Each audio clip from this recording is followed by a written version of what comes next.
Thursday. Now, how many? The 9th. Are you ready? Are you ready? You ready?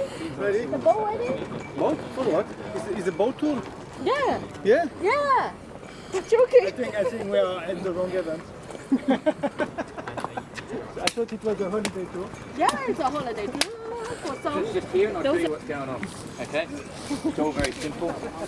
I'm going to invite you all one at a time to come in and say something, and you'll get like about 1 minute, you know, to do whatever. And there'll be one mic, so you pass it to the next person once you've got it. Okay, it's that simple. Sorry about all the crowds here and all the media, you know. No, Give me your mic and I'll try and put it on the inside. It just looks a bit funny if I have Oh, never mind. too many sitting there. Hang on, don't let it mix them up. You got 2? Check that. Yep, okay, cool.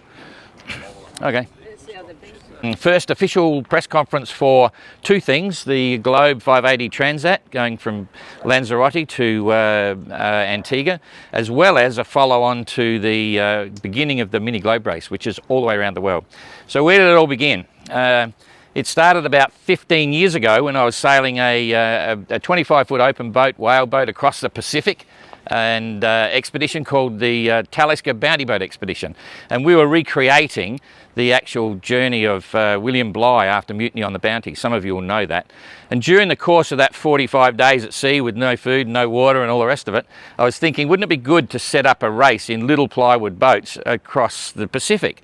But at the same time, having decided on the idea of crossing the Atlantic, I thought, why not go around the world? Because there was always the book from John Guswell that really inspired me many, many years ago, sailing Trekker around the world, the first little boat that did it.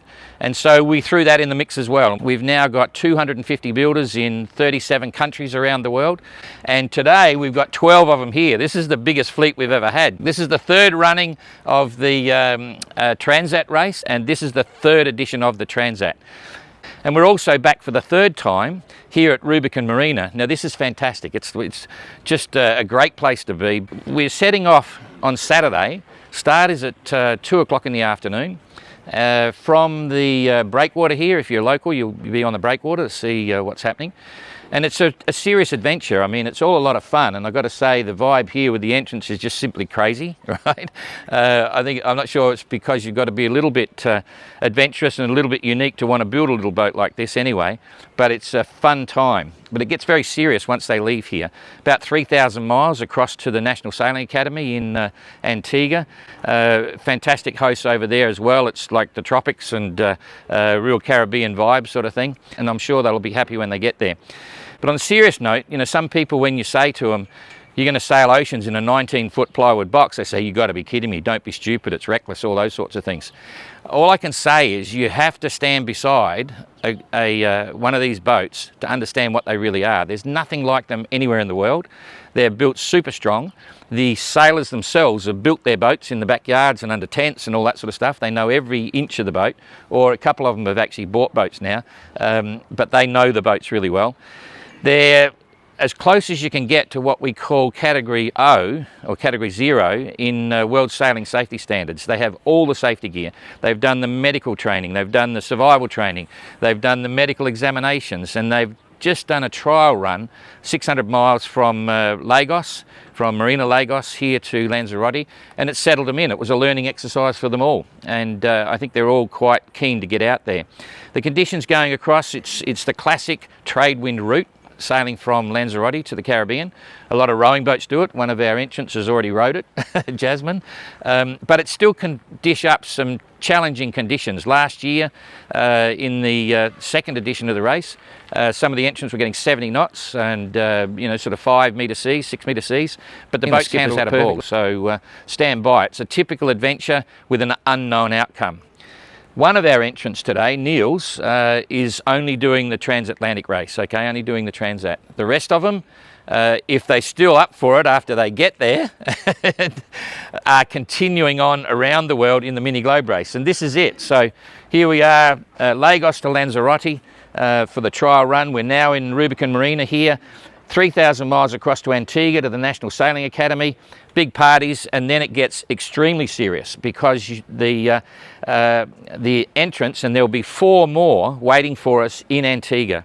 Okay, 1 boat was qualified last year, so he's still waiting there.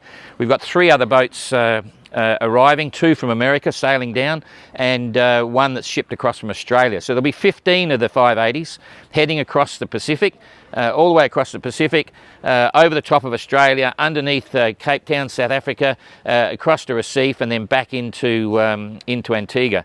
Some of the real highlights: Vuda Marina is going to be a great stopover. It's a great place to be over here in Fiji.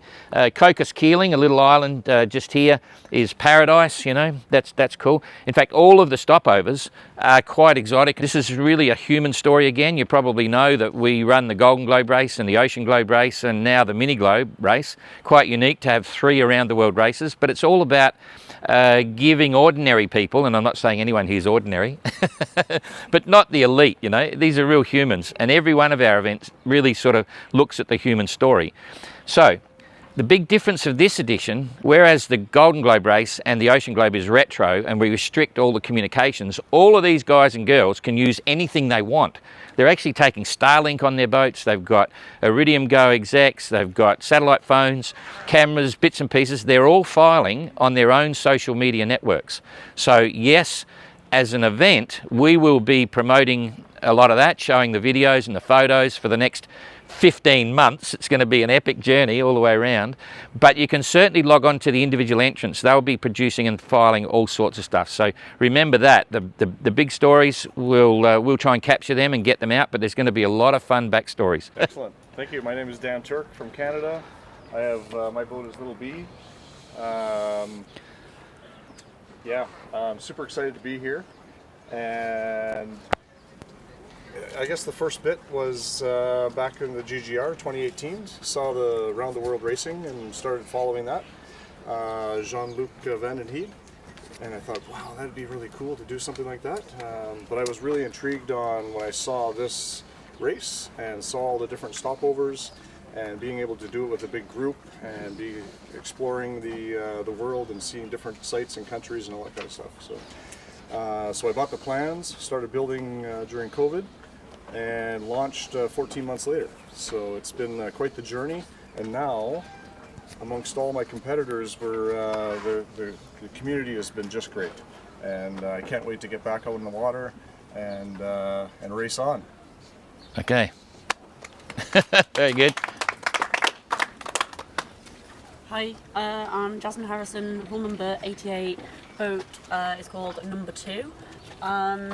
Yeah, I'm doing this because I like a challenge. I'm not actually a sailor, so it's been right from the start of just learning how to sail.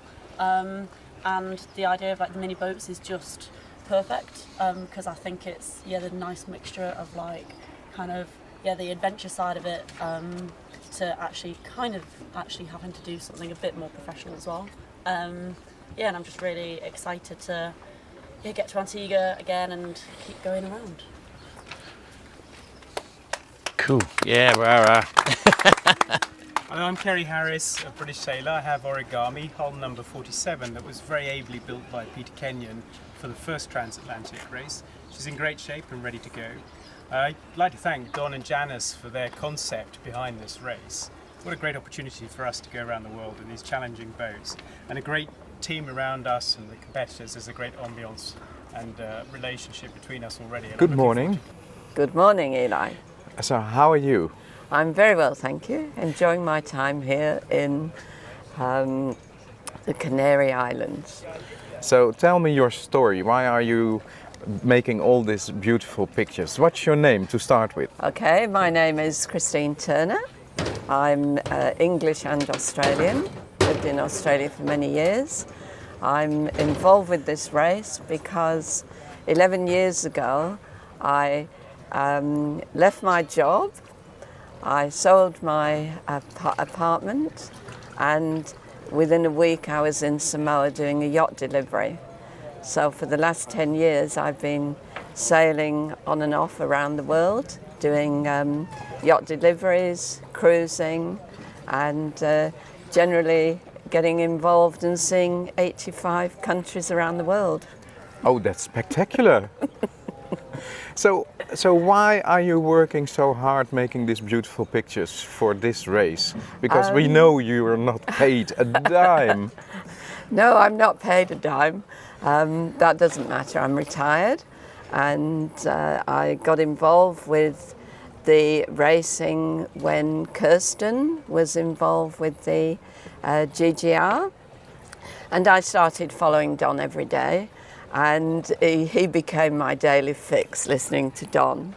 So then when he was organising the OGR, I asked if I could be a volunteer, and I went to Auckland and was there for 7 weeks, and I was selling Don's merchandise for him, and I just sort of got very involved with all the crew.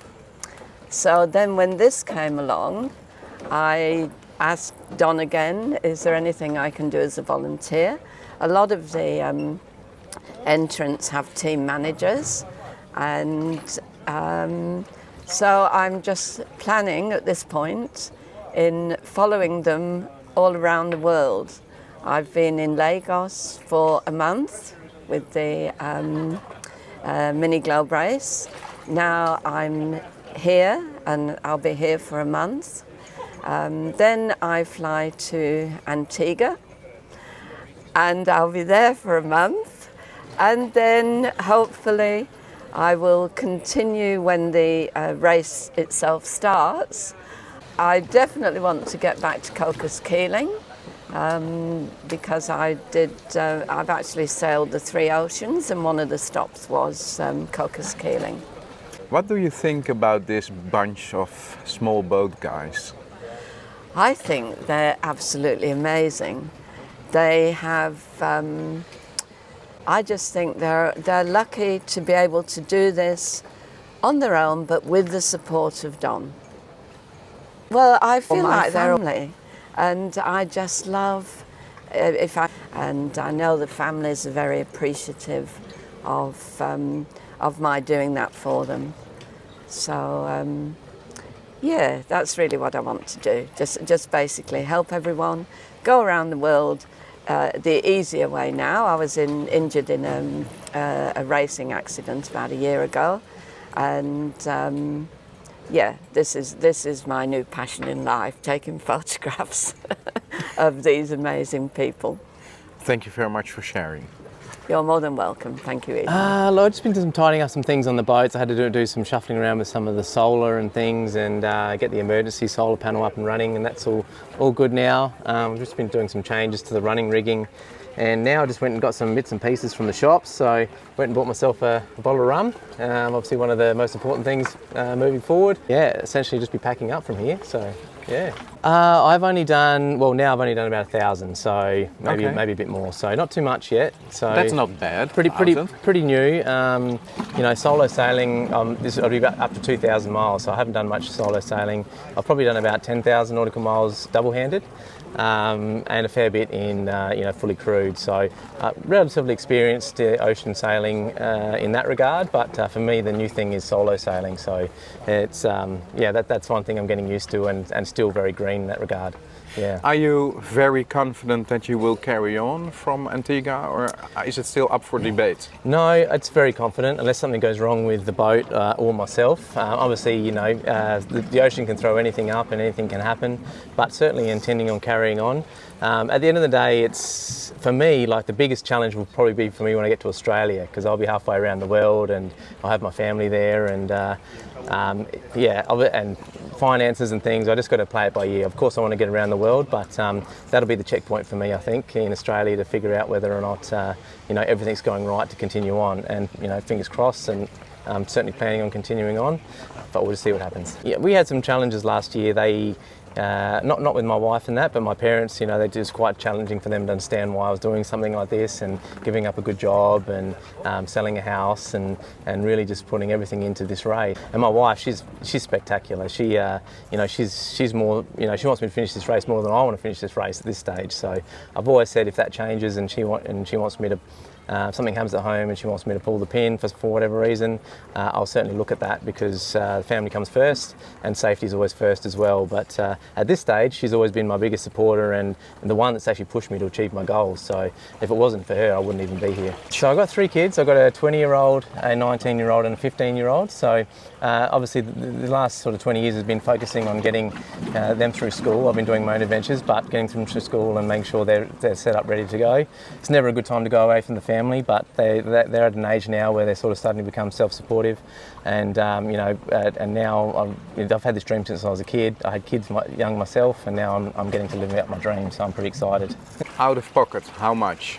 For this boat? Everything. Oh look, I mean, I probably got the boat together and everything and ready to go for around about 100,000 Australian dollars, which is, I don't know what that equals, you know, 65,000 euro, somewhere around there. That's, you know, ready to go. But then obviously getting it overseas and everything, and you know, paying $15,000 for a container to get it overseas, and not working is the big thing. See, so even though, you know, you can look at 120,000 Australian as a lot of money or not so much money in ocean racing, but for me, not working for 2 or 3 years, not getting an income, that's probably the biggest challenge. How will you keep in contact with the kids and your wife? So I've got an unlimited satellite plan, so I can call anytime. So I've been making a lot of calls to my wife. I've called my kids. I don't have Starlink or the Iridium exec, but I can make small emails and I can make small SMSs, and I'm doing that a lot. Okay, thank you very much, and we'll keep following everything. No worries, thanks guys, cheers. I'm gonna miss my flight. Yeah, don't miss your flight. See you again at home. Hello, Eli. You're missing out on lunch, my friends. Oh, is it starting? Yeah. Let's go. Yeah, let's go.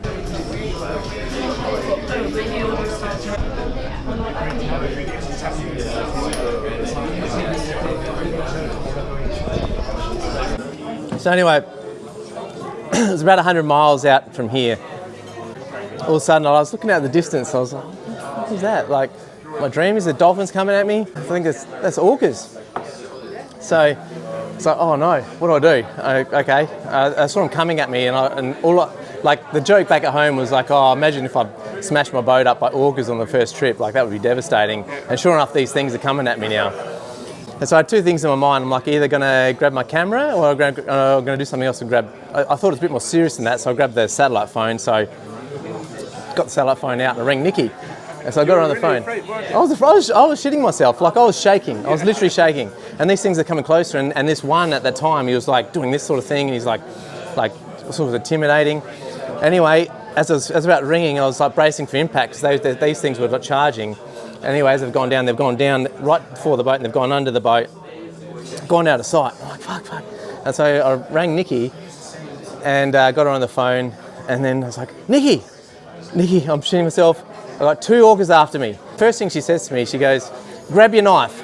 I'm like, okay. I'm like, grab your knife. So I grab my knife and I'm there, I'm like thinking, these things are huge. Like, how the hell am I going to take down an orca with a knife? And so I've got this knife out. I'm like, all right. She thinks highly of me. I'm going to just charge over the side, whatever. And anyway, got the knife and I'm talking, and then all of a sudden they've gone under. And I said, Nikki, they've gone under the boat. And then she's like, what do you mean they've gone under the boat? And I said, the orcas.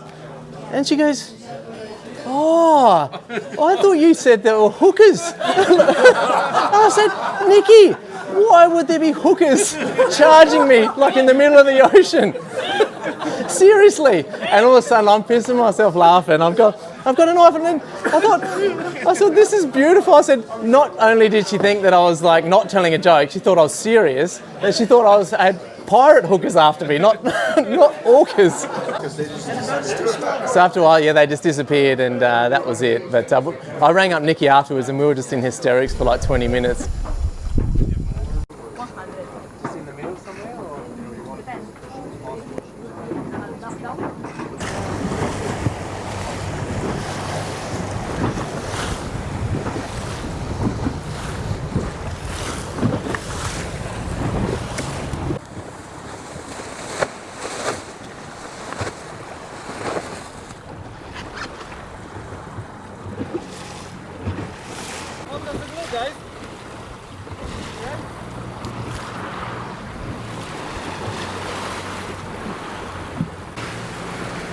Gas!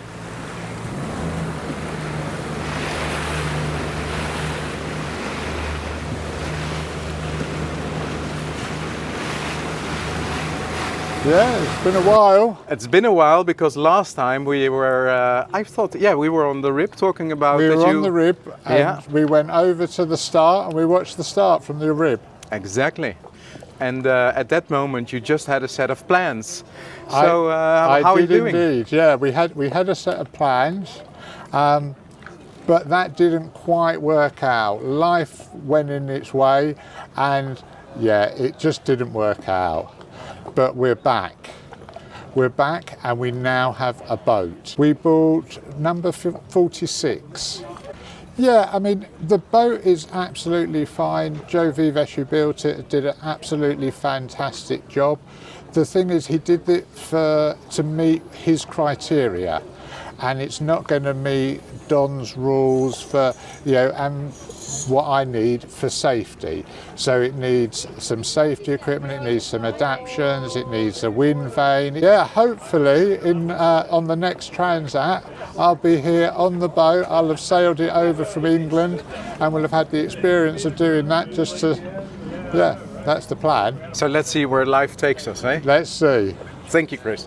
Thank you. Wonderful to meet you again. You're going to get Don scratching his head. It's good.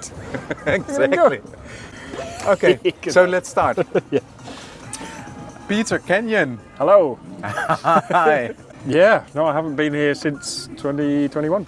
So what Yeah. brings you here? These guys, these actual sailors, as opposed to me. So yeah, no, it's good. It's really good to see so many boats here. When I was here, it was 5, and now there's, what is there, 12? 12, yeah. Yeah, no, it's really good. What a class. You built number 47. I did, yes, yeah, exactly. Still seems to be floating, which I'll take as a positive. So yeah, no, it's good. Kerry's going to sail origami much faster than I could, so that's really good. Why do you think you were not the fastest in the first race? I mean, I'd done 24 hours on the boat before trailering it here, putting it together. Still couldn't remember what ropes did what when we left. I'm just not very experienced sailing compared to some of these guys. And we had an actual first, not within the race, but slightly later when you were sailing to another island. We'd crossed the Atlantic, Yeah. and then to Antigua, and then we had to deliver the boats to Martinique to get them shipped back to Europe. It's 180 miles. It should have been a really straightforward trip. I was off. Well, I kind of went past Guadeloupe and then Dominica, and then I was approaching Martinique, and I woke up after a short nap and I couldn't see out of my right eye, and it felt a bit weird. No pain or anything, and then called up the Marine Rescue Coordination Centre in Martinique. They said, "We think you're having a stroke. Maybe we should take you off by helicopter." They did that, left the boat drifting. You were actually taken off by a helicopter? Yes, yeah, it proved quite difficult because the boats are so small. Actually lifting the downdraft from the helicopter actually pushed the boat around quite a lot. And then, yeah, got lifted into the helicopter, got taken to the hospital. Turned out I'd got a blood clot in my eye, not a stroke, which is in many ways quite lucky. And yeah, lost a bit of my vision, but you know, everything worked perfectly in the sense that I got lifted into the helicopter and taken to hospital, and it was all fine in the end. But yeah, boat was rescued by the Marine Rescue Coordination Centre in Martinique, and I got the boat back. So, you know, ultimately it was, I would say, a success, and it wasn't a stroke. So that's a good thing. But yeah, lost a bit of my vision, but I would say I'm lucky. You know, it could have been much worse. I think Kerry's greater experience in the kind of the racing side shows in the deck layout. So he's done a lot of work on, you know, the where the various lines are led and various different sail plan options and stuff like that. So yeah, I think that's probably the single biggest thing. Other than that, I mean, water line's been raised with the copper coat. That's also a very good, sensible idea, because actually it's going to be that much lower in the water. But it still looks like one of the lightest loaded boats here. If you look at the chine, in the water, you can see that this one is floating much higher than, say, some of the others. That might reflect Kerry's approach to lightness, which I think is actually going to help quite a lot with boat speed. So it's going to be an interesting one. So yeah, no, I'm intrigued to see how it all pans out. How was it for you to sell the boat? You know, so I think one of the realizations for me when I'd done the Transat was that I'm not really into the racing quite so much. You know, I enjoy the sailing, but ultimately it's not the be all and end all. And these boats are, I think, just racers. I've got a young family, and the idea of cramming 4 people onto one of these is keen, to say the least. I don't think it would be a great idea. So yeah, in the end, sold the boat, got what I would consider a very fair price for it, and I've actually bought a new boat. So yeah, something that's a bit more suited to family cruising. I'm not going to rule out racing in the future, but right now that doesn't make sense for me. And certainly things like the MGR, it's 18 months of your life. You know, that's a big deal. I can't possibly afford that at the moment with the kind of the young family and all that stuff. So yeah, somebody else can take the boat. Why not? If you look at the boats that are here right now, what's the most striking difference between now and 3 years ago when we started all this stuff? Well, I mean, the obvious technical difference is the rudders. So we've got boats using the original rudder design from the plans, and now we've got hydrovanes as well as the primary rudder, and that is, for a one design class, that's an interesting approach. But you know, let's see what happens. I think there's one of them is going to be better than the other, and I think that's going to become clear, and that's the issue for the one design, and that's just going to have to be managed. So let's see what happens. But ultimately, they look the same. You know, they're the Atlantic crossing, this Atlantic crossing, east to west, from here to Antigua. The one that I did is, I think, going to be one of the easier legs of this trip. So let's see what comes out at the end of this first one, but it's a good shakedown for everyone else. I'm just really excited to see all these boats leave in a way, because when I was doing this, it was, you know, 5 of us, and now there's 12 or whatever. It's such a great class. At 12, and they're coming in. And there's more. 4 more. In Antigua, yeah. In it's Antigua. just, I mean, it's just the camaraderie, the people. There's not an ego in the place. It's great. It's such a great group of people. Super cool. So we'll keep it like this. Yeah. And, thank you very much, and maybe No we'll worries. talk later. Yeah. Hello. Hi. Good afternoon. Very nice meeting you again. Yes, been a while. And to be clear, we're both Dutch. Yes. Yeah, I'm from Rotterdam, 24, and just finished my studies. So you jumped the gun and you bought a boat. So Yeah. So have you sailed with it? Yes. So I bought it in Ireland this summer, and together with a dear friend and with a lot of help, I managed to sail it back from there to Holland. Yeah, and that was one of the it was the single craziest adventure in my life thus far, because sailing aboard someone else's boat is something else entirely than being the skipper, yourself, and just the responsibility I felt towards my friend, towards others, and towards myself, of course, was tremendous, and it's not something to be taken lightly. So not many 24-year-olds buy a boat, put the keel on, and sail from Ireland to the Netherlands. No. So how was your route coming along? What kind of route did you sail? So we went first from Wicklow to Arklow, from Arklow to Kilmore Quay. That was like maybe 100, not even 100 nautical miles. That was the first 3 days. We did a pull down test, which was a lot of fun. And then from Kilmore Quay we went to the Scillies.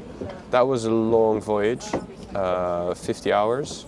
And there was storm, there was absolute wind stillness. And we did that without a wind vane. So there was a lot of little sleep. Just arriving in the cities was such a wonderful experience. Just the beautiful beaches, the idyllic scenery. We sailed then to Falmouth. From there we took a little break, like a little weekend back to the Netherlands. We came back from Falmouth to Poole. We went to Dover, and from Dover we went to Scheveningen. And there was a welcoming party. You were part of that as well, Elif, and it was yeah, of course. We didn't want to miss moment. Very emotional moment. And we made some beautiful pictures. Actually, right now I'm already seeing so many different approaches to this whole project. I mean, it's quite well, one might say, strictly defined on how to participate. But you already see so many personalities, so many different types of trying to complete it. Yeah, I really look forward to seeing them all off, and that will be a cool moment. Okay, Tom, thank you very much. And it's My pleasure. wonderful to meet the new owner of Molly Claire, because it's a very interesting boat. And it had a very colorful owner. Yes. And let's see what the future may bring. Thank you. Thank you. You want my scooter? I want the filming! He never saw the thing! The thing! Never saw the thing! In a minute, I'm coming back. I'm coming. It's cool, eh? All the little boats here. Yeah, that's my thing. Oh, I'm not sure if that's the mom. No. Maybe she's inside, I don't know. Hello. Hello there, you're right. It's Jasmine here. She was here just now, but she just popped away. I think she's in She's in here another somewhere. Did you want to? Oh, Jasmine's over there. So The And first Jasmine- transit, he owned this boat and he won the I even built it, I transit. think. Yeah. And it's me. I Can you see yourself? It's amazing. It's amazing. Action thing. Yeah. But How's your hair? yeah, a little bit shitty. Huh? Should take a shower. I haven't taken a shower for a while. Why are you here on the island, actually? Oh, so I'm sailing on another boat. We in Arrecife, so the another marina, getting ready for the Rogue Transit starting on Sunday, and I've been following the 580s, and then I know that they're starting on the 11th, the day of my birthday. Perfect. So, but then, are you actually working on a boat now? Yeah, I'm working on a boat like skipper, and then we racing on Sunday across the Atlantic on a trimaran, a bit faster, 53 feet trimaran. So we should be way faster than the class 580. So you became a proper Le Marine there. I've been upgrading myself a bit, but yeah, definitely still on the water, loving it. And then yeah, that's a job. So now I'm managed to actually earn a bit of money while having my passion, so my hobby is sailing. So it's fantastic. You actually sold your boat to Jasmine, but yes, you've never met Jasmine. No, never. We've just been actually talking to each other, emailing, WhatsApp, before, during the purchase, and also after. She's been asking questions about, like, I don't know, details, but we never actually met in 3D. So I wanted to actually make her a little surprise, but I think she's somewhere else in one of the other boats. What did happen to you after you won the famous first event? 580? One of my first job was to take care of all the boats that had been left behind. No, but I did sail the one from Peter, I sailed the one from Michel, I sailed the one from Don. So you picked up the boat from Peter from after he was rescued, right? Yeah, and then like I also managed all the boats being brought back on the cargo. So yeah, that was pretty much my mission. And everybody thought you were such a handy guy. Yeah, it's true. It's not a myth. that you're now working professionally. Yeah, no, actually, some people even thought I'm worth it. So they put me in a job, and then I also did my skipper license, yacht masters, and all the stuff, and then earning money, skipping. And are you living the life, or is it bloody hard work? Both. Sometimes it's amazing living a life, and sometimes it's really tough and long, and yeah. It's like up and downs and everything. But it's a great way of life for a while, I guess. I totally can imagine it's getting difficult if you turn to be like in family systems, or like more like if you want to be based somewhere, or not being many months away from home. But still crazy traveling, and then having chances of discovering new peoples and places and boats, learning. next to sailing other people's boats, do you have plans for yourself in future? Yeah, I do. Okay, Is good. it maybe? Yeah. Willing to say anything about it, or is it just a secret? Yeah, no, it's not a secret. It's just, it's really just brand new, and I just purchased a boat, like a Trade Wind 35, to do the GGR in 26. So that's very cool. Yeah, it's cool. I'm really at the beginning, just like trying to collect the pieces of the puzzles, and then I got the boat. I brought back the boat to France, took it apart, removed the engine, the mast, everything, the rudder, getting stripped off, and then I have to redesign the mast, design new sails, design everything, and then get money, get funding, get sponsorship. But it's going to be very soon, but at the same time, it's not such a rush. And but the boat is going to be sailing in the summer, and then we'll see. And where are you based in France? In Brest. Ah. Bretagne.